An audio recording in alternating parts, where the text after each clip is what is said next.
రాష్ట్ర పత్రిక 4వ అధ్యాయము 19వ వాక్యం చదువుకుందాం. కాగా దేవుడు తన ఐశ్వర్యము చొప్పున క్రీస్తు యేసునందు మహిమలో మీ ప్రతి అవసరమును తీర్చును. ఇక్కడ మనం చదువుతున్న వాక్యంలో ఈ యొక్క ఫిలిప్పీ సంఘానికి పరిశుద్ధుడైన పౌలు గారు ఒక మాట చెప్పినాడు. ఎందుకు ఆ మాట చెప్పినంటే 13వ వాక్యంలో నాకు సమస్తమును సమృద్ధిగా కలిగినవి మీరు పంపిన వస్తువులు ఎపాఫ్రోదితు వలన పుచ్చుకొని ఏమీ తక్కువ లేక ఉన్నాను. అవి మనోహరమైనవి, సువాసనయు దేవునికి ప్రీతికరము ఇష్టమును అయిన యాగములై ఉన్నవి. ఇక్కడ మనం చూసినట్లయితే ఫిలిప్పీ సంఘము దేవుణ్ణి ప్రేమించి దైవ సేవకుని ప్రేమించి సమస్తాన్ని పంపించినారు. ఏ కొదువు లేకుండా దేవుని మందిరానికి దేవుని సేవ కావలసిన సేవకుడికి సమస్తం పంపించినప్పుడు ఆయన అంటున్నాడు, మీరు పంపించిన వాటిని పుచ్చుకొని ఉన్నాను, నాకు ఏమీ తక్కువ అవ్వలేదు. అవి మనోహరమైనవి, సువాసన గలవి, ప్రీతి గలవి, ఇష్టమైన యాగములు. కాబట్టి దేవుడు కూడా మీ అవసరాలను తీర్చును. ఏమనంట, దేవుడు కూడా మీ అవసరాలను తీరుస్తాడు. మీరు దేవునికి అవసరాన్ని, సేవ యొక్క అవసరాన్ని మీరు తీర్చినారు కాబట్టి దేవుడు మీ అవసరాన్ని తీరుస్తానని 19వ వాక్యం అన్నాడు. కాగా దేవుడు తన ఐశ్వర్యము చొప్పున క్రీస్తు యేసు నందు మహిమలో మీ ప్రతి అవసరమును తీర్చును. దేనిలో తీరుస్తాడు దేవుడు? మహిమలో. చెప్పండి అందరూ. మహిమలో. బైబిల్లో మనందరూ తెలుసు, దేవుని కృప వలన అన్నీ మనం పొందుకుంటున్నామని ఒక మాట మాట్లాడుతుంటాం. రెండో మాట దేని ద్వారా మాట్లాడుతాం మనము? దేవునికి మహిమ వలన మనం అన్నీ పొందుకుంటున్నాము అనే దాన్ని కూడా మనం చెప్పొచ్చు. అయితే ఇక్కడ మనం చదువుతున్న వాక్యంలో పౌలు గారు ఫిలిప్పీ సంఘానికి చెప్పినప్పుడు దేవుడు తన ఐశ్వర్యం చొప్పున క్రీస్తు యేసు నందు మహిమలో మీ ప్రతి అవసరము తీర్చును. కాబట్టి ప్రతి ఒక్కరు కూడా అవసరం అనేది ఉందా లేదా చెప్పండి. ఈ దినాన్న భూమి మీద బ్రతికే ప్రతి మనిషికి నిత్య అవసరం ఉందా లేదా? నిత్యము అవసరమే. మనకి నీళ్లు నిత్యము అవసరమే, పాలు తాగాలని నిత్యం అవసరమే, పెరుగు తినాలని నిత్యం అవసరమే, లేకుంటే ఇంకా మనకి గ్యాస్ అవసరమే, కరెంటు అవసరమే, ఏంటి ఆహారం అవసరమే, మరి వస్త్రం అవసరమే, మనకి డబ్బు అవసరమే. ఇలాగ మనం చూసినట్లయితే మనిషికి జీవితంలో అవసరం లేనిది ఏది కూడా లేదు. మనిషికి అవసరం ఉంటూనే ఉంది. కాబట్టి ఇక్కడ ప్రతి మనిషికి కావలసిన అవసరాన్ని దేవుడు ఏం చేస్తాడంటే తన మహిమలో తీర్చును. దేవుడు తీరుస్తాడ చెప్పండి. తన మహిమలో తీర్చును. కాబట్టి దేవుని యొక్క పిల్లలుగా ఉన్న మనము ఈ దినాన్న మహిమని యేసు ప్రభు ఏ విధంగా ఇస్తున్నాడు అంటే, ఆయన తండ్రి ద్వారా ఈ లోకానికి ఆయన ఎలా వచ్చినాడు, ఆయన ద్వారా ఆ మహిమను మనకు అలాగే పంపించినాడు.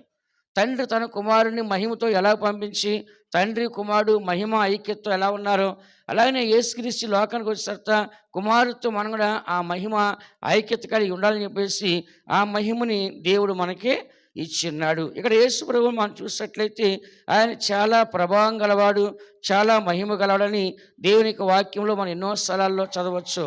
యోహాను సువార్త 17వ అధ్యాయము 2వ వాక్యాన్ని ఒకసారి చదవండి.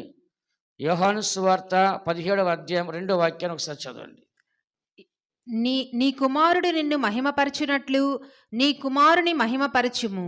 నీవు నీ కుమారునికిచ్చిన వారికందరికీ ఆయన నిత్య జీవము అనుగ్రహించినట్లు సర్వ శరీరుల మీదను ఆయనకు అధికారం ఇచ్చితివి. ఇక్కడ మనం చదువుతున్న వాక్యంలో యేసు ప్రభు చెప్తున్నాడు, నీ కుమారుడు నిన్ను మహిమపరచట్లు నీ కుమారుని మహిమపరచుము. నీవు నాకు అనుగ్రహించిన వారందరికీ ఆయన నిత్య జీవం అనుగ్రహించినట్లు సర్వశరీరుల మీద ఆయనకు అధికారం ఇచ్చితివి.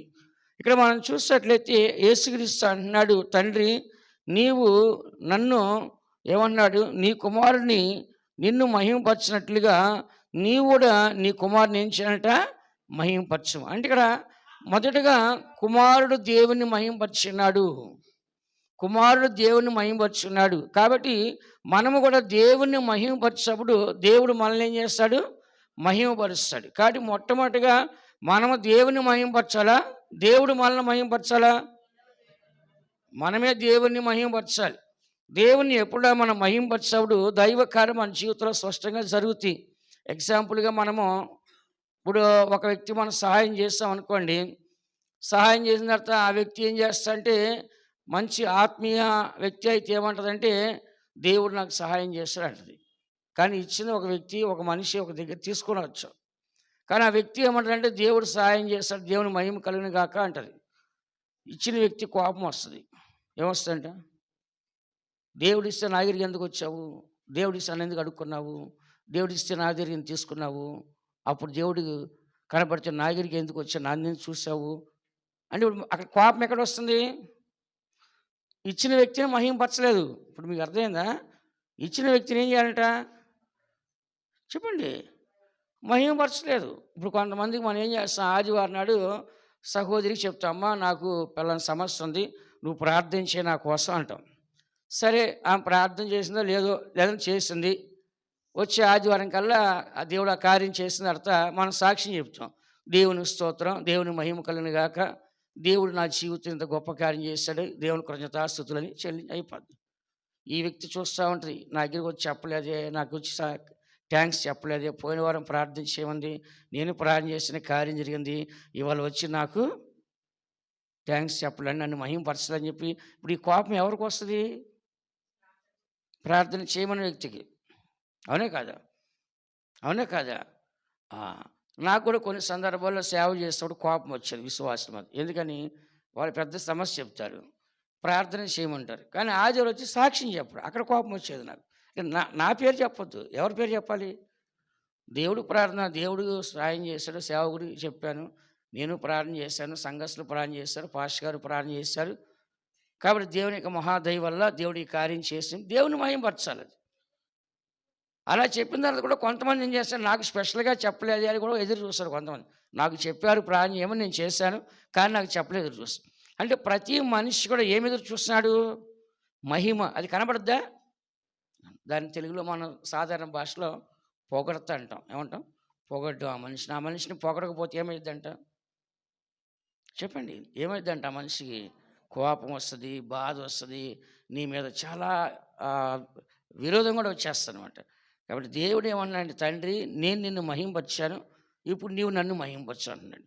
కాబట్టి అట్లాగా దేవుణ్ణి మనం మహింపరిస్తే దేవుడు ఏం చేస్తాడు? మనల్ని తప్పకుండా మనల్ని దేవుడు అన్నాడు, నన్ను గణపరచు వారిని నేను గణపరచు. ముందు మనం దేవుని గణపరచాలి. దేవుని గణపరచకుండా మహిమ ఘనత ప్రభావం నాకే రావాలంటే ఎట్లా వస్తుంది? వస్తుందా? రాదు. కాబట్టి ప్రతి దేవుని బిడ్డ గుర్తించాల్సిందంటే, దేవుణ్ణి ఎప్పుడైతే మనం మహిమపరుస్తున్నామో అదే సమయాన్ని దేవుడు మనల్ని ఏం చేస్తాడు? మహిమపరుస్తా అని చెప్పేసి దేవుని యొక్క వాక్యాన్ని మనము చదువుతున్నాం. కాబట్టి ప్రతి మనిషి కూడా దేవునికి ముందు ప్రాధాన్యత ఇవ్వాలి. ఎవరికి ఇవ్వాలంట? దేవునికి ప్రాధాన్యత ఇవ్వాలి. దేవుడే ఉన్నాడు, నాకంటే ఎక్కువగా మీరు ఎవరిని ప్రేమించినా నాకు పాత్రులు కాదు. తండ్రినైనా, తల్లినైనా, భార్యనైనా, పిల్లలైనా, ఎవరినైనా సరే ఎవరికంటే ఎక్కువ ప్రేమించకూడదు? దేవుని కంటే ఎక్కువగా మనం ఏం చేయంట? ప్రేమించకూడదు. మరి యేసుప్రభువు ఏమన్నాడు? నన్ను గణపరచు వారిని నేను గణపరుస్తాను, నన్ను ప్రేమించే వారిని నేను ప్రేమిస్తాను, ఇంకా నేను ఎవరిని కరుణించునో వారినే కరుణిస్తాను, యథార్థవంతుల ఎడల యథార్థవంతుడిగా ఉంటాను. కాబట్టి దేవుడు ఏమన్నా అంటే, ఫస్ట్ మనము దేవునికి ప్రిఫరెన్స్, అంటే ఒక ముఖ్యత్వాన్ని దేవుడికి మనం ఇవ్వాలని దేవుడు కోరుచున్నాడు. కాబట్టి మన దగ్గర డబ్బు బంగారం దేవుడికి అవసరం లేదండి. దేవుడికి కావాల్సినటువంటి మహిమపరచటము. ఎగ్జాంపుల్గా 10 మంది కుష్ఠరోగులు స్వస్థత పొందారు. 10 మంది కుష్ఠరోగులు స్వస్థత పొందితే ఎంతమంది వచ్చి మహిమపరిచారు? ఒక్కడే. వాడు ఏం తీసుకొచ్చాడు? ఏం తీసుకొని రాలేదు. అక్కడ ఏమైనా తీసుకొచ్చాడా? ఏమి తీసుకొని రాలేదు. దేవుణ్ణి మహిమపరిచాడు. దేవుడు గొప్పవాడు, నన్ను స్వస్థపరిచాడు, కుష్ఠరోగం పోయింది, ఆయన చెప్పినట్లుగా ఆయన మాట ప్రకారం మా జీవితంలో జరిగింది అని దేవుణ్ణి మహిమపరిచారు. అక్కడైతే వెండి బంగారాలు ఇవ్వలే కదా, మహిమపరచగా వచ్చాడు. దేవుని స్తోత్రం చేసిన రాస్తున్నది, అది మహిమపరిచాడు. అట్లాగే ప్రతి వారం కూడా దేవుని మందిరానికి వచ్చి దేవుడు చేసిన కార్యాన్ని దేవుని సంఘంలో దేవుణ్ణి మనం మహిమపరచాలి. సిగ్గుపడకూడదు. దేవుడు చేసిన కార్యాన్ని చెప్పడానికి ఏం చేయకూడదు? బైబిల్లో ఒక వాక్యం ఉంది, ఏముంది? నా నామాన్ని ఎవరైతే సిగ్గుపడతారో వారిని తండ్రి ఎదుట ఏం చేస్తున్నాయన? సిగ్గుపడతాడంట. ఈ దినాన్న దేవుని యొక్క నామాన్ని ఎవరైతే ఒప్పుకోవడానికి సిగ్గుపడతారో, గణపరచడానికి సిగ్గుపడతారో, ఒక దినాన్న యేసుప్రభువు అక్కడ తండ్రి దగ్గర మన గురించి సాక్ష్యం చెప్పాల్సిన ఆ సందర్భంలో ఏమంటే, వాళ్ళని చూసి ఏం చేస్తున్నా? ఆయన కూడా సిగ్గుపడతాడు. అంటే దేవుడు ఏమన్నా అంటే, నువ్వు చేసేది కరెక్ట్గా ఉంటేనే నేను కూడా కరెక్ట్గా నీకు చేస్తాను. నువ్వు చేయకుండా నన్ను చేయమంటే అది కుదిరిద్దా? కుదరదు. అందుకని దేవుని బిడ్డలైన మనము వాక్యాన్ని చాలా చక్కగా ఇక్కడ రాసినట్లుగా మనం చదువుచున్నాం. దీంట్లోనే 5వ వాక్యం కూడా ఒకసారి చదవండమ్మా. యోహాను సువార్త 17వ అధ్యాయం 5వ వాక్యాన్ని ఒకసారి చదువుకుందాం. తండ్రి, లోకము పుట్టకమునుపు నీ యొద్ద నాకు ఏ మహిమ ఉండెనో ఆ మహిమతో నన్ను ఇప్పుడు నీ యొద్ద మహిమపరచుము. ఇక్కడ చూసినట్లయితే యేసుప్రభు అడుగుతున్నాడు, తండ్రి, లోకం పుట్టక మునుపు నీ యొద్ద నాకు ఏ మహిమ ఉండెనో ఆ మహిమతో నన్ను ఇప్పుడు నీ యొద్ద మహిమపరచుము. ఇక్కడ యేసుప్రభు ఏమన్నంటే, నా కొరకు నువ్వు లోకం పుట్టక ముందు కానీ ఏం చేస్తావంటే నా కొరకు మహిమని సిద్ధపరిచి ఉన్నావు. ఏ మహిమనైతే నా కొరకు దాచిపెట్టి ఉన్నావో ఆ మహిమ చేత నన్ను ఏం చేయాలంటే ఇప్పుడు మహిమపరచము అని అడుగుతున్నాడు. కాబట్టి ఈ లోకం పుట్టక ముందు కానీ యేసుప్రభు ఎక్కడున్నాడండి చెప్పండి? లోకం పుట్టక ముందు కానీ యేసుప్రభు ఎక్కడున్నాడు? తండ్రి యొద్ద ఉన్నాడు. లోకం పుట్టక ముందుగానే నీ యొద్ద నాకు ఏ మహిమ ఉన్నదో అంటే ఏంటి? ఈ లోకం పుట్టక ముందు కానీ యేసుప్రభుకి ఏముందంట? దేవుని యొద్ద మహిమ ఉంది. ఎందుకంటే ముందుగా సృష్టించబడింది ఎవరంట చెప్పండి? మనిషి కంటే ముందుగా దేవుని సృష్టించుకున్నది ఎవరినంట? ప్రభువైన యేసుక్రీస్తుని. సామెతల గ్రంథము 8వ అధ్యాయము 30వ వాక్యం చదివితే చక్కగా రాస్తుంది. సామెతలు 8వ అధ్యాయం 30వ వాక్యంలో స్పష్టంగా ఉంటుంది. ఆ మాట చదవండి. నేను ఆయన యొద్ద ప్రధాన శిల్పినై అనుదినము సంతోషించుచు నిత్యము ఆయన సన్నిధిని ఆనందించుచు నుంటిని. ఇక్కడ ఎవరంట? యేసుప్రభు అండి. ఎవరంట? యేసుప్రభు. చూసినట్లయితే 29లో జలములను తమ సరిహద్దు మేరకున్నట్లు ఆయన సముద్రపు పొలిమేరను ఏర్పరిచినప్పుడు, భూమి యొక్క పునాదులను నిర్ణయించినప్పుడు, నేను ఆయన యొద్ద ప్రధాన శిల్పినై అనుదినము సంతోషించుచు నిత్యము ఆయన సన్నిధిని ఆనందించుంటిని. చూసారా? ప్రధాన శిల్పి అంటే ఫస్ట్గా శిల్పిగా చెక్కబడింది ఎవరంట? శిల్పి అంటే ఏం చెప్పండి? ఇప్పుడు కూడా కొన్ని కొండల్లో రాళ్ళల్లో ఏమంటే రాళ్ళలో చెక్కుతారు బొమ్మల్ని. రాతినే ఒక బొమ్మగా చెక్కుతారు. ఇప్పుడు మన ప్లాస్టిక్లో, ఐరన్లో, ఇత్తడిలో, ఇనుములో, బంగారంలో బొమ్మలు మనం చూస్తున్నాం. ఆ రోజు అలా కాదు, రాళ్ళనే ఒక మనిషి రూపంలో చెక్కారు. ఈ శిల్పి అంటారన్నమాట. కాబట్టి ఈ యొక్క శిల్పిగా యేసుప్రభు మొట్టమొదటిగా తండ్రి యొద్ద చేయబడి ఉన్నాడంట. ఆయన పరలోకంలో కనబడుస్తాడు. ఎక్కడంట? 21లో ఏమని రాస్తుంది? ఆయన కలగజేసిన పరలోకమును బట్టి సంతోషించుచు నరులను చూసి ఆనందించుంటిని. ఎవరంటే? నరులు అంటే ఎవరు? మనుషులు. ఎవరంట? నరులు అంటే మనుషులు. కాబట్టి పరలోకాన్ని బట్టి సంతోషించు అనుదినం ఆనందించున్నాడంట. కాబట్టి పరలోక రాజ్యంలో మొట్టమొదటిగా సృష్టించబడింది ఎవరంటే అండి? కుమారుడు. చెప్పనందరూ ముందు ఎవరున్నారంట? తండ్రి, కుమార, పరిశుద్ధాత్మ. ఆదాముని అవ్వను సృష్టించడానికి ముందుకు ఎవరు మాట్లాడారు? మన పోలిక చొప్పున మన స్వరూపం, బహువచనం. నా స్వరూపం నా పోలిక అంటే ఏకవచనం. మన పోలిక మన స్వరూపం అంటే బహువచనం. మేము అనేది వేరు, నేను అనేది వేరు. అక్కడ తండ్రి, కుమార, పరిశుద్ధాత్మ ముగ్గురు ఉన్నాడు ఆల్రెడీ. ఏది? భూమిని సృష్టించముందు, ఆకాశం సృష్టించముందు, మనిషిని సృష్టించముందు ఎవరున్నారంట? తండ్రి, కుమార, పరిశుద్ధాత్మ ఉన్నాడు. ఆ తర్వాత ఏమన్నారు? దేవుడు తండ్రి, కుమార, పరిశుద్ధాత్మ దేవుడు. మనము ఆదాము మనలో ఒకని వంటి వాడు ఆయను. ఏమైపోయాంట?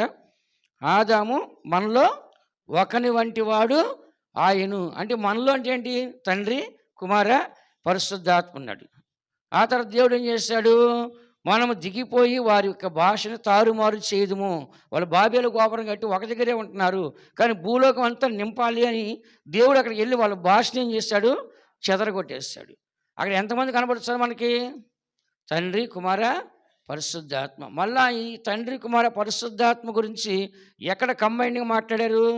యేసుప్రభు వచ్చిన తర్వాత నేను తండ్రి ఏకమై ఉన్నాము, తండ్రి ఎదురు నుంచి వచ్చిన్నాను, తండ్రి నన్ను పంపించినాడు, తండ్రి అది ఏది నేర్చుకున్నా అదే నేను మాట్లాడుతున్నాను అని చెప్పేసి తండ్రి గురించి మాట్లాడుకొచ్చాడు. ఒక పక్కన పరిశుద్ధాత్మ దేవుడి గురించి యేసుప్రభు బయలుపరచుకొచ్చాడు. కానీ పాతకాలం మనకేం తెలుసు? దేవుడు ఒక్కడే అని మనకు తెలుసు.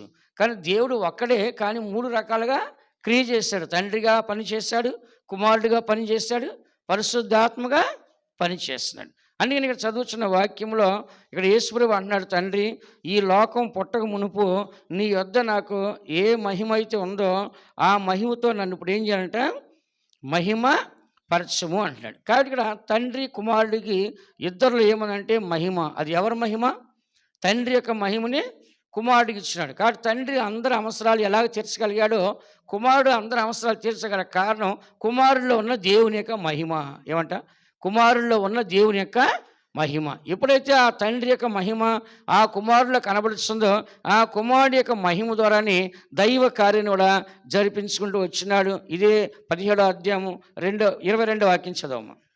యోహాను సువార్త 17:22. మనము ఏకమై ఉన్నలాగున ఆ, వారును ఏకమై ఉండవలనని నీవు నాకు అనుగ్రహించిన మహిమను నేను వారికి ఇచ్చితిని. ఇక్కడ మనం చదువుచున్నాము, మనం ఏకమై ఉన్న లాగున వారును ఏకమై ఉండవాలని నీవు నాకు అనుగ్రహించిన మహిమను నేను వారికి ఇచ్చితిని.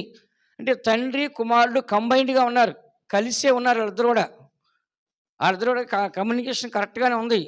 కాబట్టి తండ్రిలోంచి కుమారుడికి కావలసినంత మహిమ వస్తుంది. ఆయనలోంచే ప్రతి మనిషి యొక్క జీవితంలో కార్యాలు జరుగుతున్నాయి. ఇప్పుడు వాళ్ళిద్దరు మాత్రమే మహిమతో ఉండటం కాదు, ఇప్పుడు మనిషి కూడా ఆ మహిమని ఇస్తున్నాడు. ఎవరికన్నా?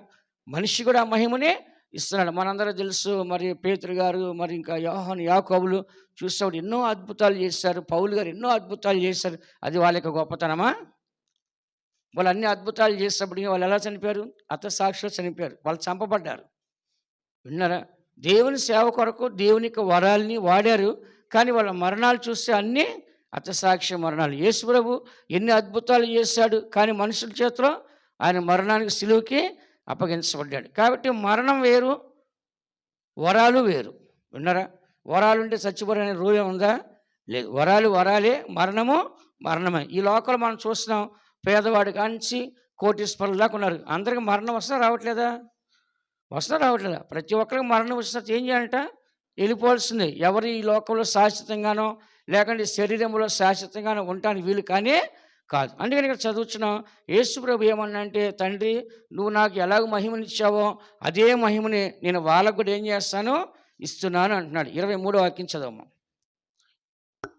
వారి యందు నేనును నా యందు నీవును ఉండుట వలన వారు సంపూర్ణులుగా చేయబడి ఏకముగా ఉన్నందున నీవు నన్ను పంపితివనియు నీవు నన్ను ప్రేమించినట్టే వారిని కూడా ప్రేమించితివనియు లోకము తెలుసుకొనున్నట్లు నాకు అనుగ్రహించిన మహిమను వారికి ఇచ్చితిని. ఇక్కడ చూసారా? వారి యందు నేనును నా యందు నీవును అంటే ఇక్కడ ముగ్గురు కలిసినారు. దేవుడు, కుమారుడు, మనము. విన్నారా? దేవుడు, కుమారుడు, మనం ఎలా ఉన్నానంట? కలిసే ఉండాలి. కాబట్టి నీవు వారి యందు నేను నా యందు నీవును ఉండుట వలన వారు సంపూర్ణం చేయబడి. చూసారా? ఇక్కడ ఏమంటున్నాడు? ఇటు వాళ్ళు ఉండాలి, ఇటు నువ్వు ఉండాలి. నా యందు నీవు, వారి యందు నేను. చూసారా? వారి యందు నేను ఉండాలి, నా యందు నీవు ఉండాలి. అప్పుడు వాళ్ళు ఏమవుతారంట? సంపూర్ణత. సంఘము సంపూర్ణత చెందాలంటే ఇటు దేవుడు ఉండాలి, ఇటు యేసుక్రీస్తు కూడా మనకే ఉండాలి. కాబట్టి సంఘము అనేది ఇటు యేసుక్రీస్తు ద్వారా దైవ కార్యాలు జరుగుతున్నాయి, అలాగే తండ్రి వలన దైవ కార్యాలు జరుగుతున్నాయి. కాబట్టి తండ్రిలోను కుమారులున్న కార్యాలు మన జీవితంలో సంపూర్ణంగా చేయబడి ఏకముగా ఉన్నందున నీవు నన్ను పంపితవనియు నీవు నన్ను ప్రేమించినట్టే వారిని కూడా ప్రేమించుతాననియు లోకం తెలుసుకున్నట్లు నాకు అనుగ్రహింపబడిన మహిమను వారికే ఇచ్చితిని. కాబట్టి దేవుడు ఇక్కడ మనల్ని తక్కువగా చూస్తున్నాడా, సమానంగా చూస్తున్నాడా? చెప్పండి. తక్కువగా చూసి సమానంగా చూస్తున్నాడా? జయించువాడు నా సింహాసనంలో కూర్చుని. అంటే నేను ఎక్కడ ఉంటానో అక్కడే ఉంటాడు. చదవండి, 24 చదవండి. తండ్రి నేనెక్కడ ఉందునో అక్కడ నీవు నాకు అనుగ్రహించిన వారును నాతో కూడా ఉండవలననియు నీవు నాకు అనుగ్రహించిన నా మహిమను వారు చూడవలననియు కోరుచున్నాను. జగత్తు పునాది వేయబడక మునుపే నీవు నన్ను ప్రేమించితివి. చూసారా? తండ్రి నేను ఎక్కడ ఉందునో అక్కడ నీవు నాకు అనుగ్రహించిన వారు కూడా నాతో కూడా ఉండవలను. చూసారా? ఇప్పుడు మనల్ని ఎక్కడ తీసుకెళ్తున్నాడు దేవుడు? తండ్రి అయిన దేవుడు ఎక్కడ ఉన్నాడో మనము కూడా అక్కడే. తండ్రితో కుమారుడు ఉన్నాడు, కుమారుడితో మనం ఉన్నాం. అంటే మన అందరం ఎక్కడున్నారంట? పరలోక రాజ్యంలో. మనం అనుకుంటున్న ఈ రోజున ఏదో ఈశ్వరుని నమ్ముకున్నాం, మారు మనసు పొందాం, బాప్తిస్మం పొందాం, పరలోకానికి వెళ్తే చాలు అనుకున్నాం. కానీ దేవుడు అంత సింపుల్గా తీసేయట్లేదు. తండ్రి తన కుమారుని ఎంతగా ఘనపరిచున్నాడో కుమారుడు మనల్ని అంతగా ఘనపరుస్తాడు. ఎవరైతే విశ్వసిస్తున్నారో, ఎవరైతే ఆయన్ని ప్రేమిస్తారో, ఎవరైతే ఆయన ఘనపరుస్తున్నారో, ఎవరైతే దేవుని కొరకు జీవిస్తారో అలాంటి వారిని దేవుడు పరలోక రాజ్యంలో తండ్రి తన కుమారుని ఎలాగ ప్రేమించాడో కుమారుడు మనల్ని ఏం చేస్తాడు అలాగనే ప్రేమిస్తాడు. ప్రేమించి ఆయన ఎక్కడ ఉంటున్నాడో మనం కూడా అక్కడే ఉండేటట్టుగా మనల్ని తీసుకెళ్తున్నాడు. అంత మాత్రం కాదు, తండ్రి తన కుమారుడికి ఇచ్చిన మహిమని ఎవరికి ఇస్తాడంట? మనకి ఇస్తాడు. ఎవరైనా సరే మన తల్లిదండ్రులు మనకి ఇచ్చిన ఆస్తి ఇతరులకు ఇస్తాం మనము? తండ్రి మనకి ఇచ్చిన దాన్ని ఇతరులకు ఇవ్వగలమా?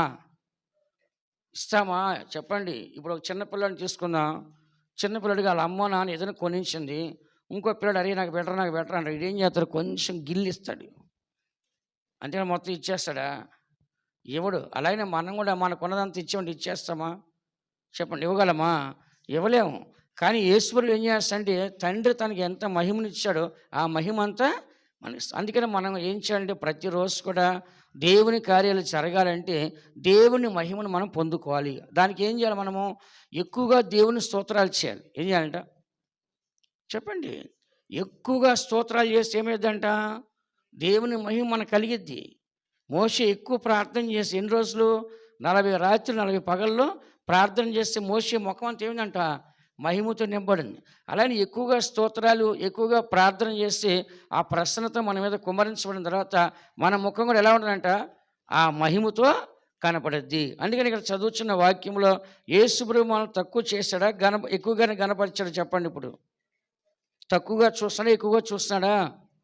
ఎక్కువగానే మనల్ని చూస్తాడు. అందుకని ప్రతి దేవుని బిడ్డ గుర్తించాల్సిందంటే ఈ దినాన్న ఈ క్షయమైపోయే శరీరంలో ఈ లోకం యొక్క ఆశీర్వాదాలు కూడా క్షయమైపోతాయి.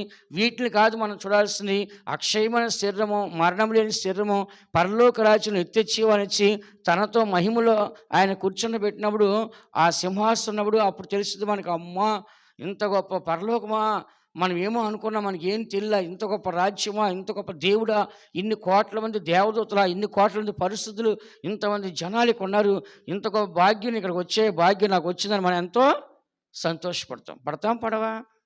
చెప్పండి, పడతాం పడమా? ఇప్పుడు స్కూల్లో ఒక చిన్నపిల్ల క్లాస్ లీడర్గా ఇస్తే ఆ పిల్ల బిల్డప్ వేరుగా ఉంటుంది. చిన్నపిల్లకి ఏం చేస్తారు? క్లాస్ లీడర్గా పెడతారు కదా. అట్లే కొంచెం సంఘంలో పెద్దగా పెడుతుంటారు. ఆ తర్వాత కొంచెం రాజకీయ నాయకులుగా పెడుతుంటారు. ఇట్లా ఒకదానికి కొన్ని రోజులు పెడితేనే వాళ్ళు ఎంతో ఇదైపోతుంటే పరలోక రాజ్యంలో దేవుడి పక్కన కూర్చున్న భాగ్యం దొరికిందంటే ఇక అసలు అది ఎంతో చెప్పండి, ఎంతో మహిమ. అంతకంటే గొప్పది ఈ ప్రపంచంలో ఎక్కడ దొరకదు. ఇప్పుడు మనం చూసేంత క్షయమైపోయేది, నశించిపోయేది, మట్టిలో కలిసిపోయేది, ఏది శాశ్వతంగా ఈ భూమిలో ఉండదు. కానీ పరలోకానికి వెళ్ళిన తర్వాత మనము శాశ్వతంగా ఉంటాము, నశించిపోము, ఎప్పటి కూడా దేవుని మహిమకరంగా మనము ఉంటాం. కాబట్టి తండ్రి తన కుమారుడికి ఏ మహిమనిచ్చాడో ఆ మహిమను తన కుమారుడు ఇచ్చాడో ఇవ్వలేదా మనకి?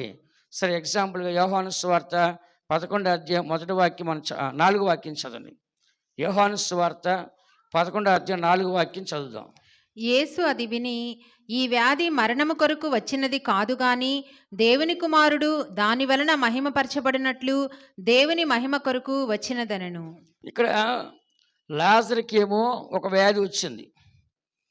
లాజరుకి వ్యాధి వచ్చినప్పుడు వాళ్ళ అక్క వాళ్ళిద్దరు కూడా ఏం చేస్తారంటే, అయ్యా మా తమ్ముడు రోగి ఉన్నాడు, నువ్వు ప్రేమించిన వాడు, నీకు చాలా ఇష్టమైన వ్యక్తి మా తమ్ముడు, అతను చాలా రోగంతో బాధపడుతున్నాడు, మీరు త్వరగా రావాలని ఆయనకి పంపించారు ఇన్ఫర్మేషన్.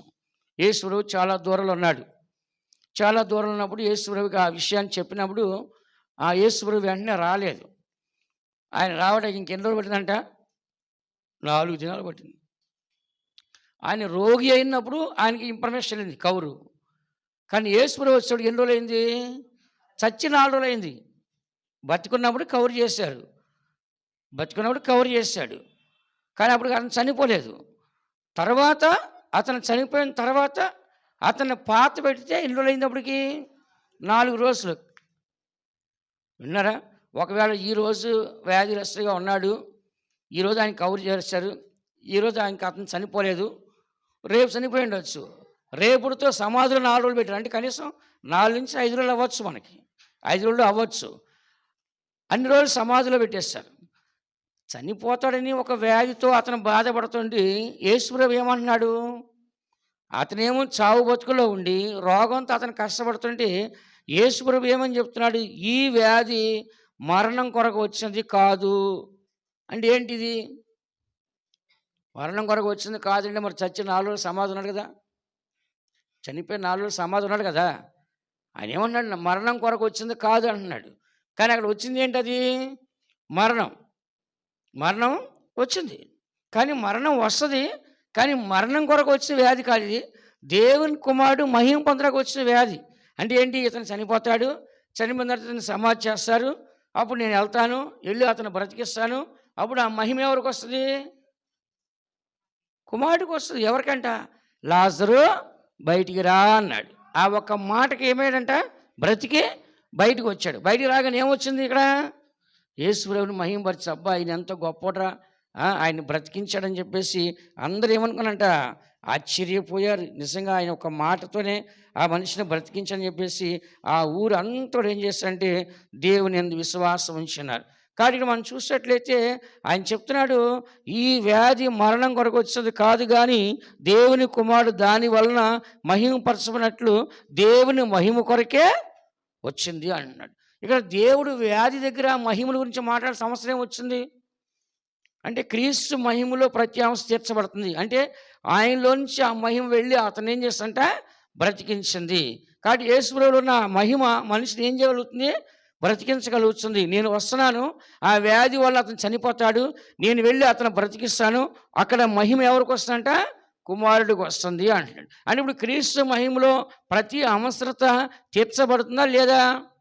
మనం కూడా ఏం చేయాలి? చనిపోతున్నప్పుడు లేకపోతే వ్యాధి పడినప్పుడు ఆ మనిషి కొరకు మనం ఏం చేయాలి? ప్రార్థన చేయాలి. ప్రార్థన చేస్తే దేవుడు కనికరిస్తే ఆ మనిషి నిత్యముగా, చెప్పండి, నిత్యం ఏమవుతాడంట? స్వస్థత పొందుతాడు. అందుకని దేవుని బిడ్డలుగా మన అందరం కూడా ఈ సత్యాన్ని మనం చదువుతున్నాం. అతనేమో అక్కడ చచ్చిపోయే పరిస్థితిలో వ్యాధితో ఉంటే యేసుప్రభు వ్యాధికి ఏం లింక్ చేశాడు? మహిమను లింక్ చేశాడు. ఏం లింక్ చేస్తాడంట? మహిమని. మహిమ వలన అతను తప్పకుండా బ్రతుకుతాడని చెప్పి ఆయన చెప్పాడు. కానీ ఇక్కడ 40వ వాక్యంలో చదువుతున్న యోహాను సువార్త 11:40లో, అందుకు యేసు, నీవు నమ్మిన యెడల దేవుని మహిమను చూతువు అన్నాడు. ఇక్కడ మళ్ళా మహిమని మాటని ఇక్కడ ఎందుకు ఉపయోగించాలంటే, ఇప్పుడు గొప్ప అద్భుతం జరగబోతుంది, మీరందరూ కళ్ళతో చూడబోతున్నారు. దేవుని కుమారుని ఏం చేస్తారు? మహిమపరుస్తారు. అందరూ ఏమనుకుంటారు? చచ్చిపోయి 4 రోజులు అయిపోతే శవం కంపు కొడుతుంటే ఈయనేంటి తలుపు తీయండి, అది రాయి తీయని అంటాడేంటి, ఈయనకి బుద్ధి లేదా, జ్ఞానం లేదా అనుకుంటున్నారు. అలానే ఒక చిన్నపిల్ల చచ్చిపోయింది. చిన్నపిల్ల చనిపోతే ఏమైంది? అందరూ వచ్చి చచ్చిపోయింది ఆ పాప అని చెప్పారు. యేసుప్రభు అన్నాడు, లేదు లేదు, ఆమె చనిపోవడానికి నిద్రపోతుందని చెప్పాడు. అప్పుడు వాళ్ళు వాయిద్యాలు వాయించి పాటలు పాడుతూ ఊతున్నారు చచ్చిపోయిందని. వాళ్ళందరూ ఇది చేస్తున్నారు. అప్పుడు వాళ్ళందరికీ చాలా కోపం వచ్చి, ఆ పాప చచ్చిపోయింది మనందరూ తెలుసు, ఈయనేమో బతికే ఉందంటే పిచ్చాయని కానీ ఎగతాళి చేశారు. కానీ యేసుప్రభు ఏం చేసి ఆ పేరుని బ్రతికించాడు. బ్రతికించాడు లేదా? అప్పుడు వెంటనే ఆయన మహిమపరచారు లేదా? అందుకని దేవుని బిడ్డల మనము వాక్యం చెప్పండి, మనకి అసాధ్యమే, దేవునికి సమస్తము సాధ్యమే. మనుషులకు అసాధ్యం, మన వల్ల అయితే కాదు. ఇప్పుడు ఒక మనిషిని చచ్చిపోయిన వాడిని తీసుకెళ్తే డాక్టర్ బతికిస్తాడా?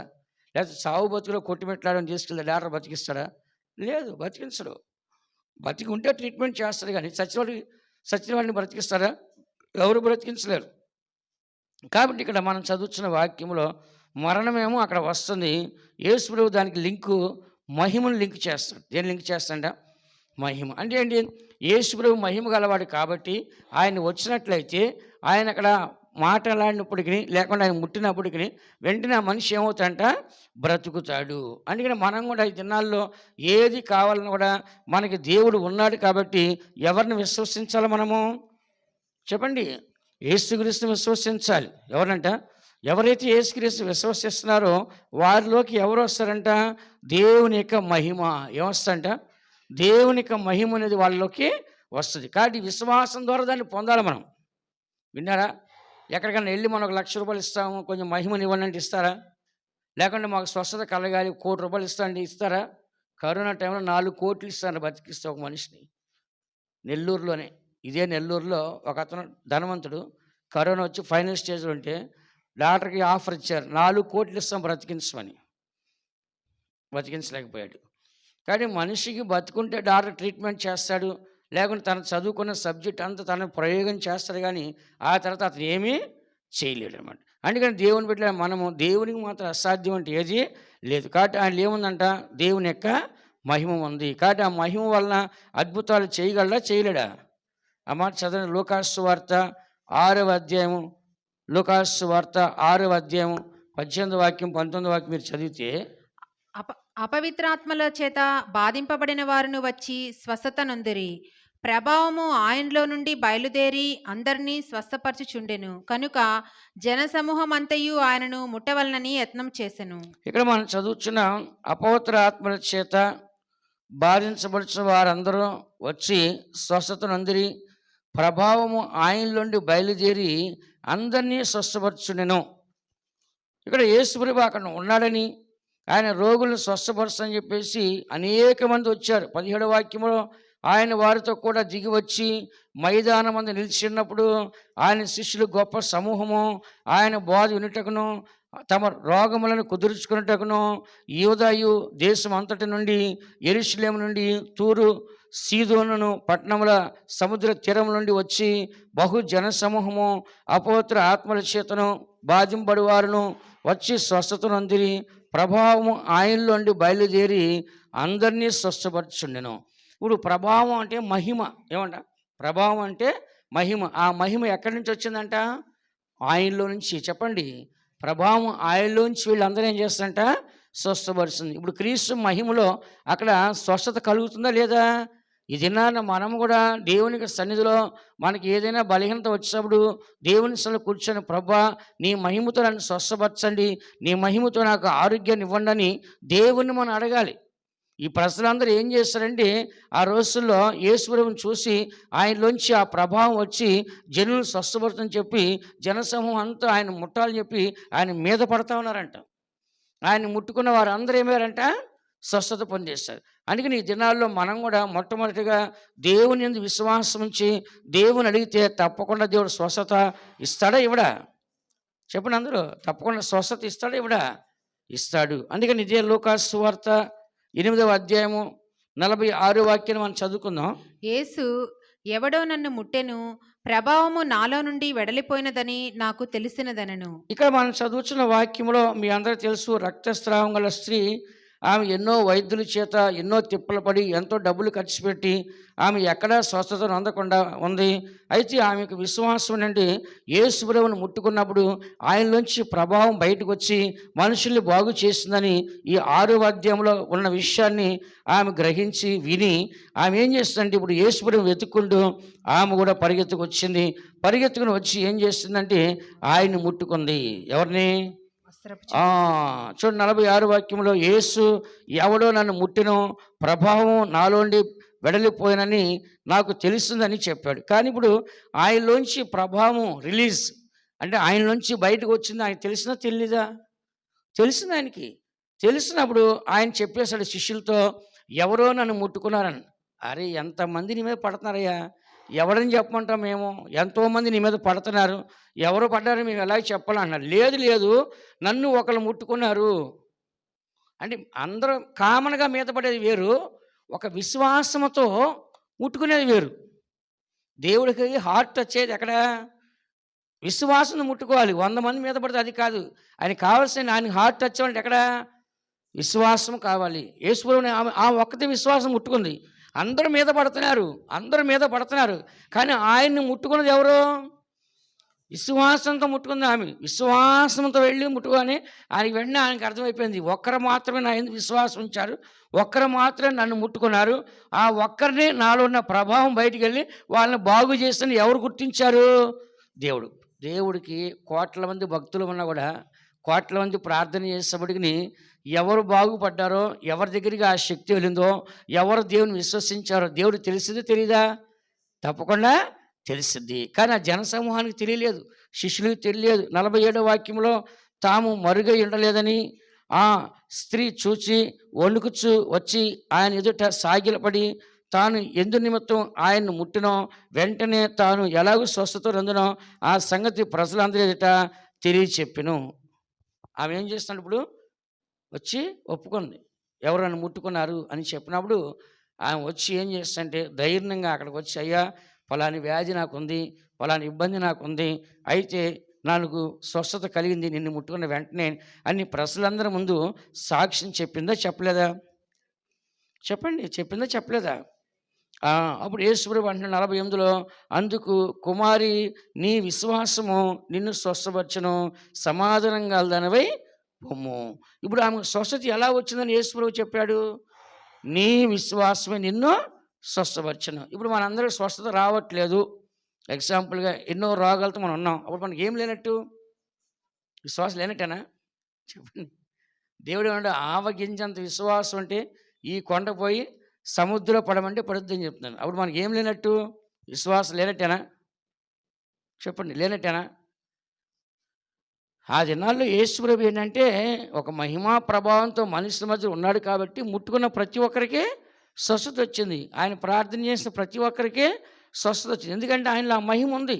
తండ్రి ఏ మహిమతో ఉన్నాడో కుమారుడు అదే మహిమతో ఉన్నాడు. అదే మహిమతో ఈ లోకానికి వచ్చాడు. కాబట్టి ఎంతమందికి అక్కడ అవసరం ఉందో కావలసినంత మహిమ ప్రభావం ఆయనలోంచే వెళ్తూ ఉంది. ఎవరికి ఎంత కావాలో వెళ్ళి స్వస్థపరుస్తుంది. ఎవరికి స్వస్థత ఇచ్చింది?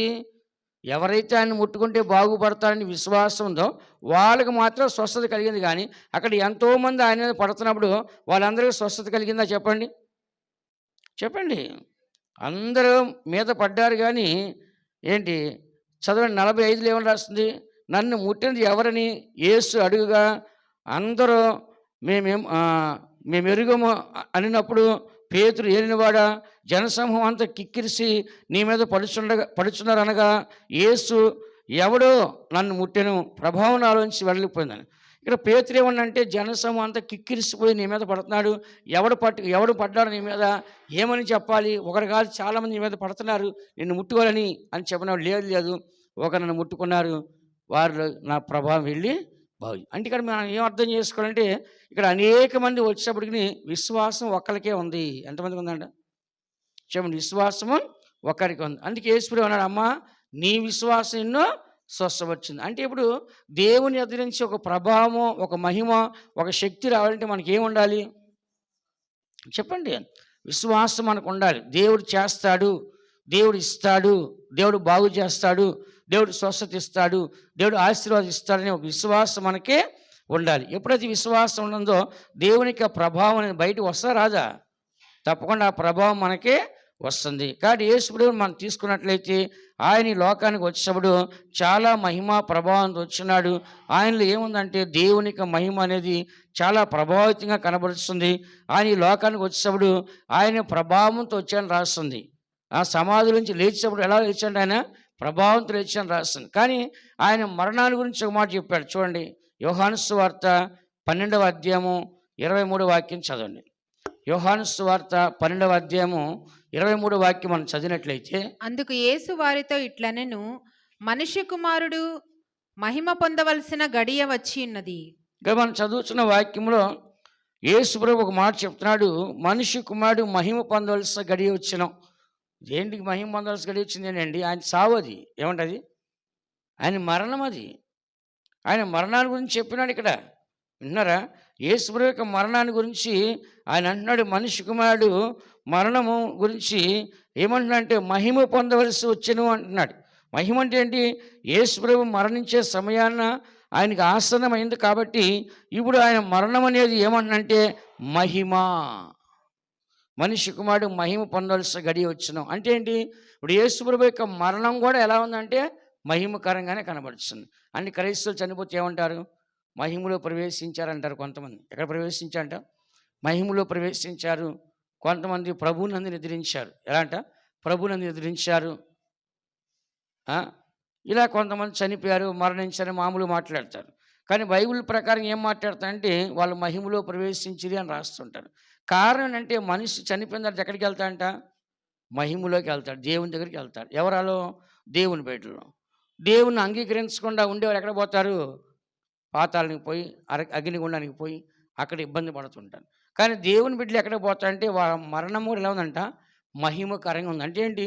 బ్రతికినా మహిమకరంగానే ఉంటారు, చనిపోయిన మహిమలోకి వెళతారన్నమాట. కాబట్టి యేసు యొక్క మరణం కూడా ఎలా ఉందంటే ముగింపు జీవితము. ఏ జీవితం అంట? ముగింపు. ఆయన మహిమతోనే వచ్చాడు, మహిమతోనే వెళ్ళిపోయాడు. పైనుండి వచ్చాడు, పైకే వెళ్ళిపోయాడు. అందుకని దేవుని బిడ్డలైన మనము ఈ వాక్యాన్ని మనం గుర్తించాల్సి అంటే యేసు ప్రభువుని మనం చూసినప్పుడు ఆయన మహిమ గలవాడు. అంత మాత్రం కాదు, ప్రభావం గలవాడని రాస్తుంది రోమరాష్ట్ర పత్రిక మొదటి అధ్యాయం 7వ వాక్యం మనం చదివితే, రోమరాసు పత్రిక మొదటి అధ్యాయం 7వ వాక్యంలో మొత్తం చదవద్దామా? అక్కడ యేసుక్రీస్తు శరీరం బట్టి అని యేసుక్రీస్తు శరీరమును బట్టి దావీదు సంతానముగాను, మృతుల్లో నుండి పునరుత్థానుడైనందున పరిశుద్ధమైన ఆత్మను బట్టి దేవుని కుమారుడుగాను ప్రభావముతో నిరూపింపబడెను. చాలు. ఇక్కడ యేసుక్రీస్తు శరీరాన్ని బట్టి దావీదు సంతానంలో జన్మించాడు. యేసు ప్రభు ఒక శరీరంతో దావీదు సంతానంలో జన్మించాడు. మృతుల్లో నుండి పునరుద్ధాడైనందున పరిశుద్ధమైన ఆత్మను బట్టి, చూడండి, మృతుల్లో నుండి పునరుద్ధానుడు అంటే చనిపోయాడు, పునరుద్ధానంతో లేచాడు. పరిశుద్ధమైన ఆత్మను బట్టి దేవుని కుమారుడిగా ప్రభావంతో నిరూపించబడ్డాడు. ఏ ఆత్మ అంట? పరిశుద్ధమైన ఆత్మను బట్టి దేవుని కుమారుడిగా ప్రభావంతో నిరూపించబడ్డాడు. కాబట్టి యేసు ప్రభు సమాధి నుంచి లేచి ఆయన దేవుని కుమారుడిగా ప్రభావంతో నిరూపించుకున్నాడు. మరి రోమా చక్రవర్తి వేసిన ఆ ముద్రని ఆయన తీసుకొని ఆయన బయటకు వచ్చినాడు. బయటకు వచ్చి మహిమల శరీరంతో అనేకులు కనిపించినాడు. మహిమల శరీరంతో ఎన్ని రోజులు సంచరించాడు యేసు ప్రభు? 40 రోజులు. ఎన్ని రోజులు అంట? 40 రోజులు యేసు ప్రభు మహిమల శరీరంతో సమాధి నుంచి లేచిన తర్వాత వాళ్ళకు కనపడి ఆయన పరలోకానికి ఆరోహణమైనట్లుగా మనందరికీ తెలుస్తుంది. ఆయన వెళ్ళిపోయిన తర్వాత 50 రోజులకి పరిశుద్ధాత్మ వచ్చింది. ఎప్పుడంట? యేసు ప్రభు చనిపోయి 40 రోజులు సంచరించి అది తర్వాత శిష్యులు 10 రోజులు కనిపెట్టారు. కాబట్టి మొత్తం 50 రోజులు అనమాట. అది పెంతుకోస్తు దినం అనమాట. అంటే 50 అంటే హెబ్రీ భాషలో పెంతుకోస్తు అని అర్థం. ఆ 50 దినాన్ని ఎవరు వచ్చారంట? పరిశుద్ధాత్మ వచ్చాడు. అంటే యేసు ప్రభు వెళ్ళిపోయిన తర్వాత మనకు సేవ చేయడానికి ఎవరు వచ్చారంట? పరిశుద్ధాత్మ దేవుడు వచ్చినాడు. మనల్ని విడిచిపెట్ల దేవుడు తండ్రిగా వచ్చినాడు, ఆయన పనిచేసి వెళ్ళిపోయినాడు. కుమారుడుగా వచ్చినాడు, ఆయన పనిచేసి వెళ్ళిపోయినాడు. ఇప్పుడు పరిశుద్ధాత్మగా మన మధ్యలోకి వచ్చి ఇప్పుడు మనల్ని ఎవరు నడిపిస్తారంట? పరిశుద్ధాత్మ దేవుడు నడిపిస్తాడు. కాబట్టి ఆయన చనిపోయినప్పటికీ ఆయన మరణం మహిమగా ఉంది. ఆయన మరణించిన తర్వాత కూడా ప్రభావంతోనే బయటికి వచ్చినాడు. కాబట్టి ఈ దినాల్లో మనం బతికినప్పుడు మంచిగానే బతుకుతున్నాం, లేకుంటే చెడ్డగా బతుకుతున్నాం. కానీ తిరిగి మనం మహిమతో లెగుస్తానికి గ్యారెంటీ లేదు, పరలోకానికి వెళ్తానికి గ్యారెంటీ మనకే లేదు. చనిపోయిన వాళ్ళు మనం చూసి ఎంతమంది దెయ్యాలుగా తిరుగుతున్నారు. దెయ్యం బట్టలు పట్టుకుని ఎవరంటే నేను ఫలాని వ్యక్తిని అంది. నేను ఎన్నోసార్లు ప్రార్థన చేసినప్పుడు ఎన్నో దెయ్యాలు మాట్లాడిని. ఎవరంటే ఫలాని వ్యక్తిని, ఫలాని దగ్గర చనిపోయాను, ఫలాని దగ్గర ఆయన చంపేశారు, కాబట్టి వీళ్ళందరూ పట్టుకుంటున్నాను చెప్పేసి ఆ దెయ్యాలు మాట్లాడుతున్నాయి. అంటే పగ తీర్చుకోవడానికి లోకలు తిరుగుతుంటాయి. అన్యాయంగా వాళ్ళు చంపేయటమో, అన్యాయంగా వాళ్ళు యాక్సిడెంట్లో చనిపోవటమో, ఇలా ఏదో ఒకటి జరిగింది కదా. ఆ తర్వాత వాళ్ళు ఏం చేస్తారంటే ఇంకా అనేకులు చంపడానికి ఏం చేస్తారంట? తిరుగుతూ ఉంటారన్నమాట. కానీ మనం అలా కాదండి. దేవుని బిడ్డన మనము చనిపోయిన తర్వాత మహిమతో మనం చనిపోవాలి, మహిమతోనే ఎత్తబడాలి, మహిమలోనే దేవునితో ఉండాలి. అనేకులు చూడండి మరి లోకంలో దెయ్యాలు అవి తిరుగుతున్నారు. అలాంటి ఆత్మలు ఏం చేస్తారు? మంత్రగాళ్ళు పట్టుకొని చేతబడికి ఉపయోగిస్తారు వాళ్ళని. ఎవరంట? ఈ చనిపోయిన ఆత్మలను ఏం చేస్తారు? సమాధిలోకి పోయి వాళ్ళని పిలిపించి సమాధిలోంచి వాళ్ళకి కావాల్సిన బళ్ళు అర్పించి నువ్వు పలానోడికి ఇట్లా చెయ్యి, పలానోడికి అట్లా చేయని చెప్పి చేతబడులు చేసి ఏం చేస్తారు? వాళ్ళని ఉపయోగిస్తారు. అదే ఒక దేవుని బిడ్డ మహిమతో పరలోకానికి పోతే మనం కనబడతామా? మనం దొరుకుతామా? చెప్పండి, దొరుకుతామా? దొరకం. కాబట్టి మనం ఈ లోకంలో ఉండాలా, పరలోకానికి వెళ్ళాలా? చెప్పండి గట్టిగా. పరలోకానికి వెళ్ళాలి. ఈ లోకం యొక్క మహిమ ఉంది.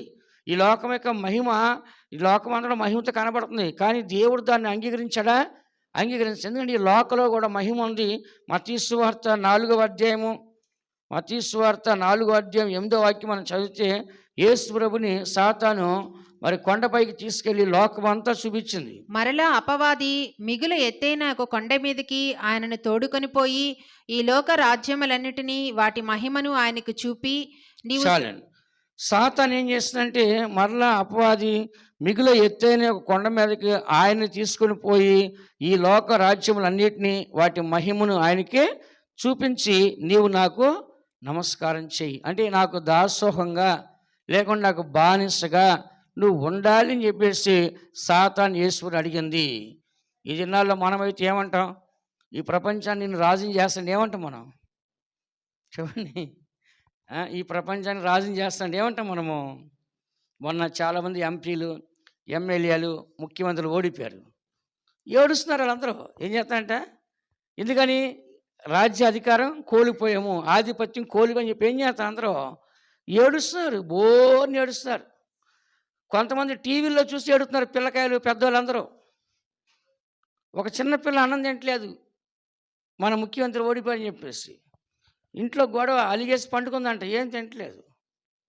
ఇట్లా చాలామంది ఏమైపోయారంట, పలానా పార్టీ ఓడిపోతుందంటే ఏమైపోయారంట, అసలు అధికారం ఉండేవాడు ఆడి సంగతి తర్వాత, వాళ్ళ అభిమానులు, పార్టీ యొక్క అభిమానులు కూడా ఏమైపోయారంట, నీరసం అయిపోయారు. చాలామంది తినటం మానేశారు, షాక్ అయిపోయారు, నిద్రపోలేదు, పని చేయలేదు. వాళ్ళందరికీ ఏమైందంట, ఓడిపోతునేసరికి మెంటల్ అయిపోయింది. ఎందుకు ఇదంతా చెప్తున్నా అంటే, ఈ అధికారం కోసము మనుషులు ఎంతో పాకులాడుతున్నారు. ఇప్పుడు మరి మొన్న చూసారు లేదు మీరు, కొన్ని వీడియోస్ చూస్తుంటారు. ఈ తెలుగుదేశం వాళ్ళు గెలిచిన తర్వాత వైఎస్ఆర్ బొమ్మలు పగలగొట్టేస్తున్నారు, వైఎస్ఆర్ పేర్లన్నీ పగలగొట్టేస్తున్నారు. ఇంకా వైఎస్ఆర్ కాంగ్రెస్ వాళ్ళు కనబడుతుంటే కత్తులతో రాడ్డులతో కొడుతున్నారు. ఎన్ని వీడియోస్ చూస్తాను డైలీ. ఇట్లా ఏమైపోయిందంటే, మాకు అధికారం వచ్చిందని చెప్పేసి వాళ్ళంతా ఇదైపోతున్నారు. అధికారం శాశ్వతం కాదు కదండి. ఈ లోకం అధికారం కొంతవరకే, మనిషి శరీరం ఉన్నవరకే కదా. ఆ తర్వాత ఏముండదు. ఇంకా మనకు దండేస్తారు, ఫోటో పెట్టి ఏమేస్తారండి, ఒక దండేస్తారు చచ్చిపోయిన తర్వాత. కాబట్టి ఈ దినాల్లో మనుషులు ఎందుకు చెప్తున్నది, అంతా అధికారం కోసము ఇంత పోరాడుతున్నారు. ఓడిపోయిన ఒక పక్కన పోరాడుతుంటే, గెలిచేవాళ్ళు ఇంకో పక్కన మాకు అధికారం వచ్చి చెప్పేసి పోరాడుతున్నారు. యేసుప్రభు కంట సాతాను ఈ లోక రాజ్యాలు అన్నీ చూపించి, వాటి మహిమంతో చూపించి, ఇవన్నీ నీకు ఇచ్చేస్తాను, నాకు నమస్కారము చెయ్యండి. ఈ రోజున ఎవరికైనా సరే నీకు ఆంధ్ర రాష్ట్రం రాసి ఇచ్చేస్తా అంటే, ప్రధానమంత్రి కాళ్ళకి మొక్కమంటే మొక్కరా మొక్కరా మొక్కరా మొక్కరా రాజకీయ నాయకుల్ని ప్రధానమంత్రి కాళ్ళు నువ్వు దండం పెడితే నీకు రాష్ట్రాన్ని రాసి ఇచ్చేస్తాను, నేను ముఖ్యమంత్రి చేస్తాను, ఎవరిని చేయరా? కన్ఫామ్గా చేస్తారు, చేయరా? కానీ యేసుప్రభుకి అన్నీ చూపించినప్పుడు కూడా ఆయన ఏమన్నాడంటే, నాకు అవసరము లేదు. కాబట్టి యేసుప్రభుకి లోక మహిమ అవసరం లేదు. ఈ లోక మహిమంతా నశించిపోద్ది. లోకము దానికి అందం అంతేమిటంట, గతించిపోవును. ఈ లోకము దానికి వేషము, దానికి అందము అంత ఏమిటంట, నశించిపోద్ది. కాబట్టి లోక మహిమ యేసుప్రభు వెతకలేదండి. ఆయన దాన్ని సొంతం చేసుకోదు, కానీ దేవుని మహిమను మాత్రం ఆయన వెతికి ఉన్నాడు. అందుకని దేవుని బిడ్డల మనము యేసుప్రభు చనిపోక ముందు మరణాన్ని మహిమగా ఎంచాడు. చనిపోయిన తర్వాత ఆయన మహిమ ప్రభావంతోనే ఆ పునరుద్ధరణుడి బయటికి వచ్చినట్లుగా మనం చదువుతున్నాం. కాబట్టి ఈ దినాల్లో మనం బ్రతికినా దేవుని మహిమతో ఉండాలి, చనిపోయినా దేవుని మహిమలోకి వెళ్ళాలి. రేపు చనిపోయిన తర్వాత మనకి ఘనమైన సమాధి జరగాలి. ఏ సమాధి? ఘనంగా జరగాలి. సంఘస్థులు అందరూ వచ్చి మన గురించి సాక్ష్యం కూడా ఏం చేయాలంట, చెప్పాలి. పలానా వ్యక్తి చాలా మంచి విశ్వాసం, మా సంఘంలో సహోదరి మేము పోగొట్టుకున్నాం, మా సంఘంలో ఏంటి ఈ బిడ్డ పరలోకానికి వెళ్ళింది, ఇంత మంచి జీవితం చేస్తుందని రేపొద్దున మన గురించి సాక్ష్యం చెప్పాలా వద్దా? చెప్పండి, చెప్పాలా వద్దా? చెప్పాలి. కాబట్టి అలాంటి ఒక సాక్ష్యము యేసుప్రభుకు ఉందా లేదా?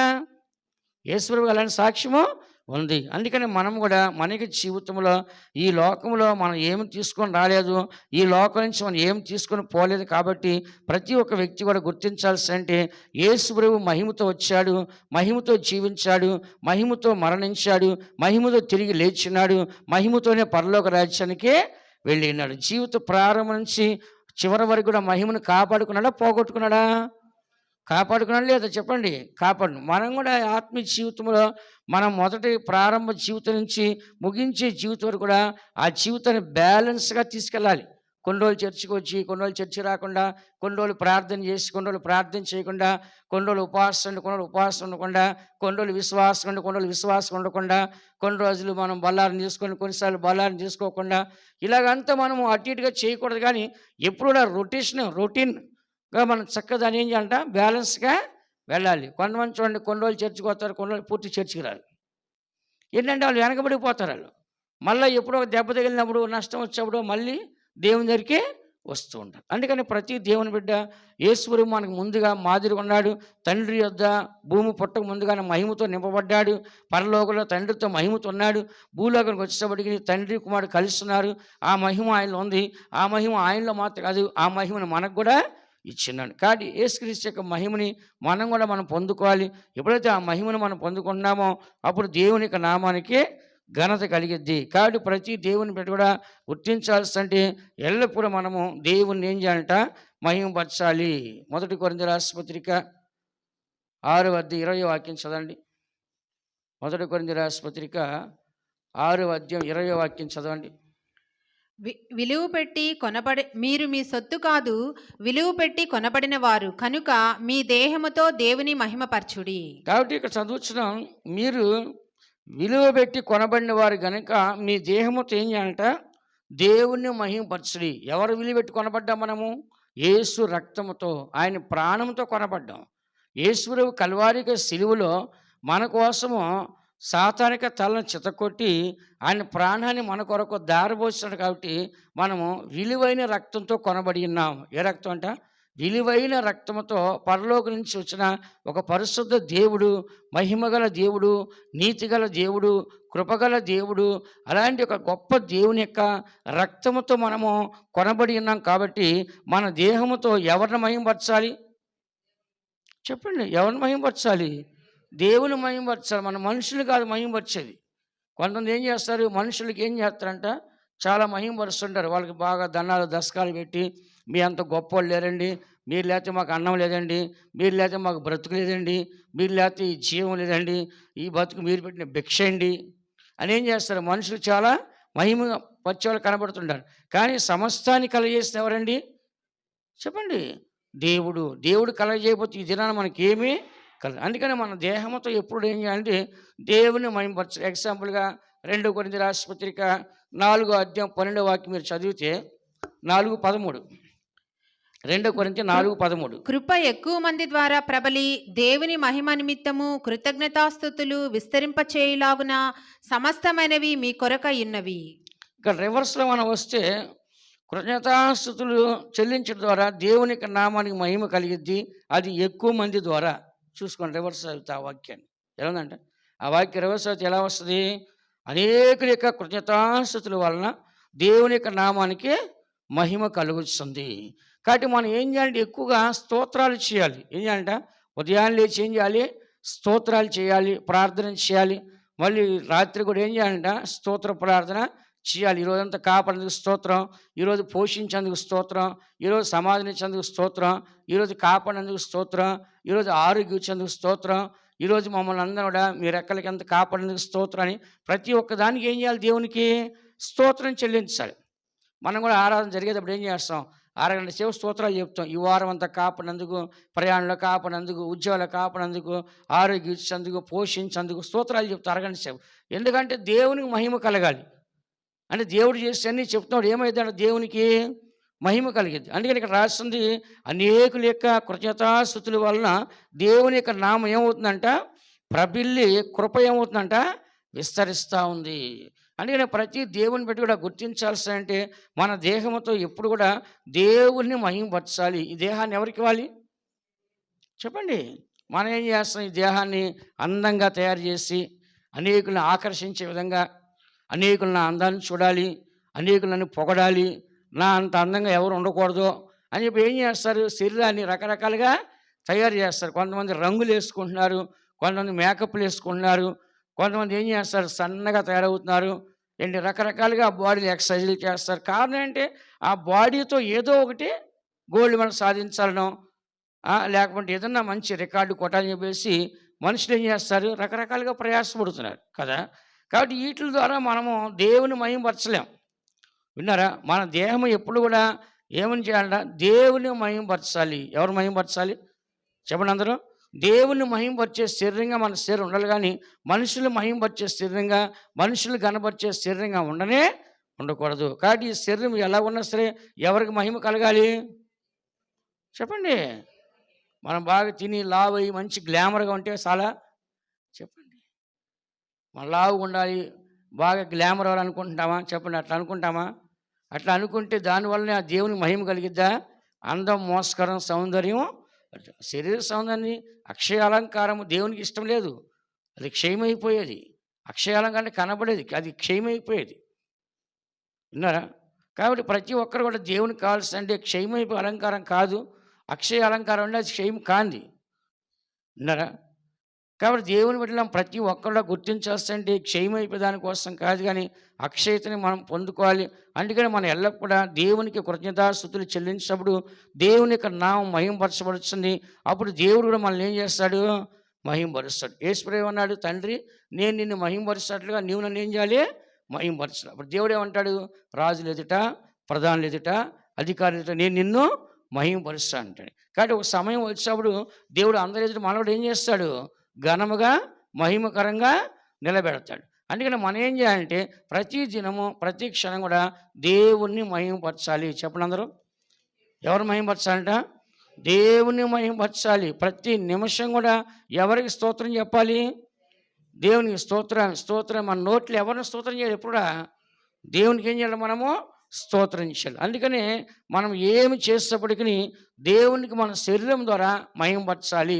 1 కొరింథీ రాసిన పత్రిక 10:31 వాక్యం మీరు చదివితే ఎగ్జాంపుల్గా, కాబట్టి 1 కొరింథీ 10:31 చదవండి. కాబట్టి మీరు భోజనము చేసినను పానము చేసినను మీరేమి చేసినను సమస్తమును దేవుని మహిమ కొరకు చేయుడి. ఇక్కడ మనం చదువుతున్నాం. కాబట్టి మీరు భోజనము చేస్తాను, పానము చేస్తాను, మీరు ఏమి చేస్తాను సమస్తము దేవుని మహిమ కొరకు చేయండి. ఇప్పుడు భోజనం చేసినప్పుడు ఎవరిని మహిమపరచాలండి?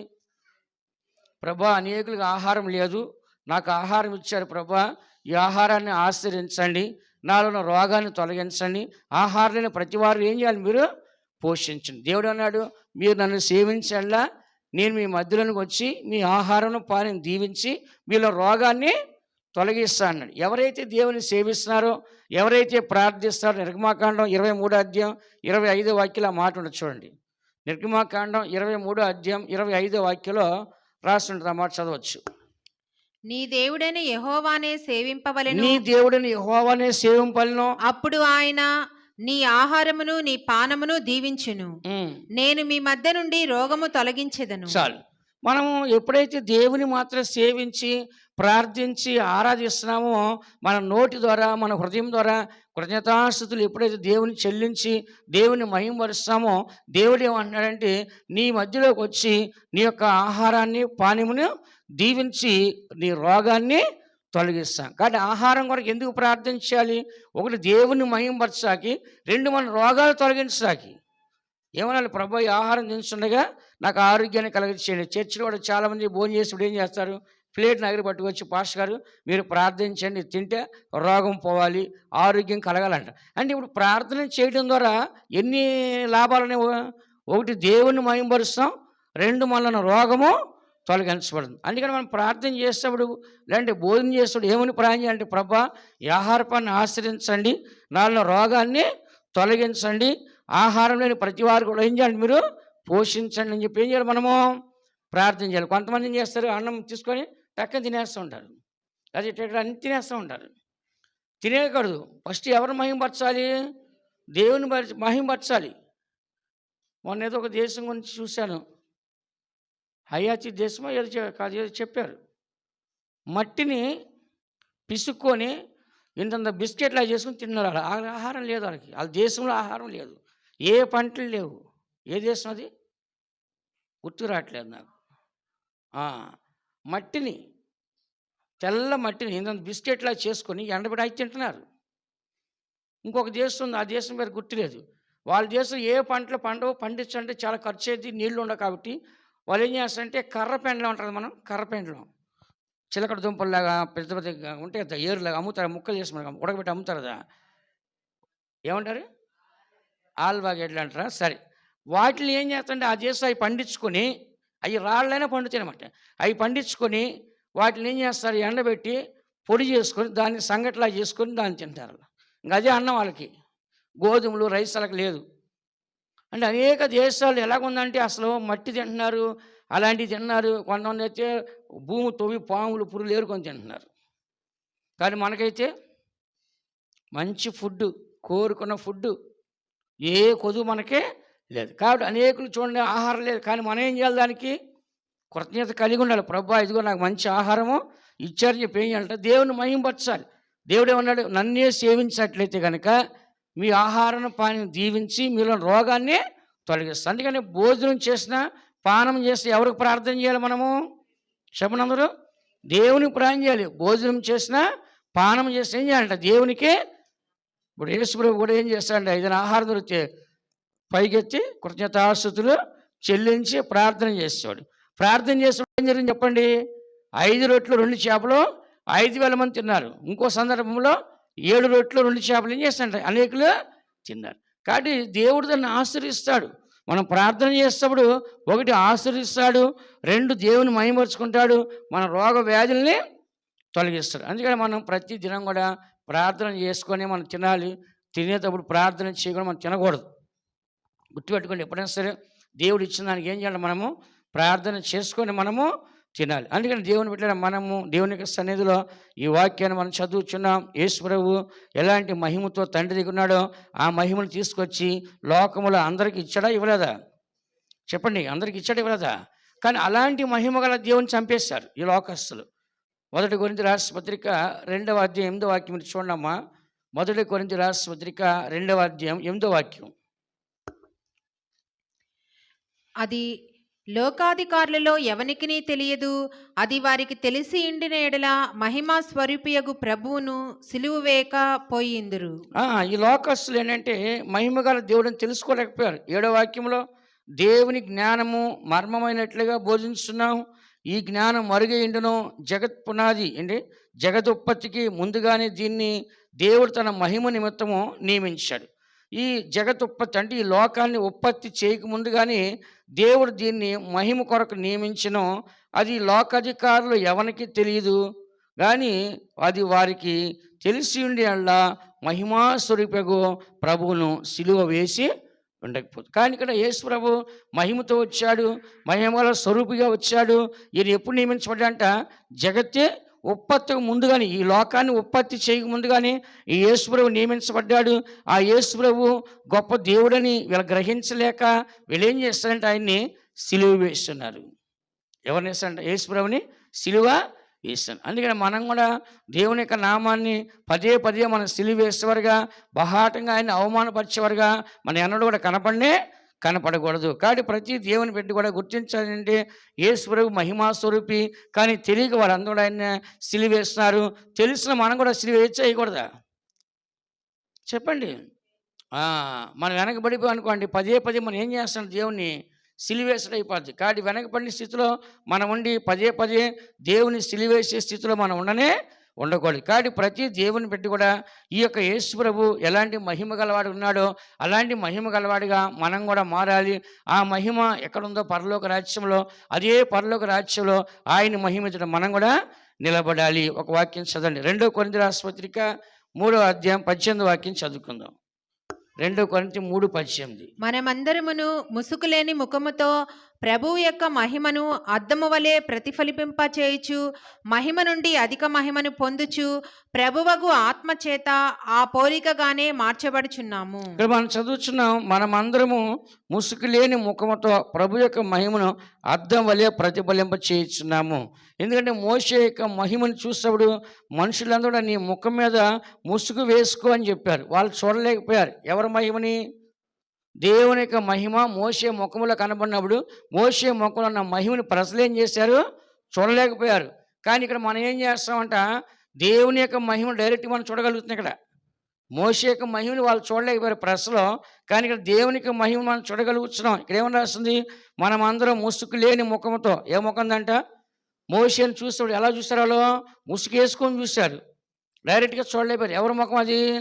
మోషే ముఖం. దేవుని ముఖం కూడా కాదు, మోషే ముఖాన్ని సాధారణ మనిషి. అది ఏ మహిమ? అది కొన్ని రోజులు తగ్గిపోయింది. అది ఒక రోజుకు 2 రోజులకు ఆ మహిమ అంతా ఏంటంటే తగ్గిపోయింది. మళ్ళీ ఆ ముఖంలో లేదు ఆ మహిమ. ఉందా? ఆ మహిమ లేదు మోషేలో. అది ఊరి టెంపరరీ అనమాట. టెంపరరీ మహిమను చూడ్డాకే వాళ్ళు ముసుగేసుకున్నారు. కానీ మనమందరం ఏమంట, ముసుగు లేని ముఖముతో ప్రభు యొక్క మహిమను అద్దం వలె ప్రతిఫలింప చేయొచ్చు. అద్దంలో మనం ఎలా చూడగలం? డైరెక్ట్గా చూడగలమా లేదా? చెప్పండి. అద్దాన్ని ఏం చేస్తాం మనం? డైరెక్ట్గా చూడగలం. మన ముఖాన్ని ఏం చేస్తాం? డైరెక్ట్గా చూసుకుంటాం. అలాగనే మనము ముసుగు లేని ముఖముతో డైరెక్ట్గా అద్దంలో మన ముఖాన్ని చూసినట్లుగా ప్రభు యొక్క ముఖాన్ని మనము చూడగలుగుతున్నాము. మహిమ నుండి అధిక మహిమ మనము పొందొచ్చు.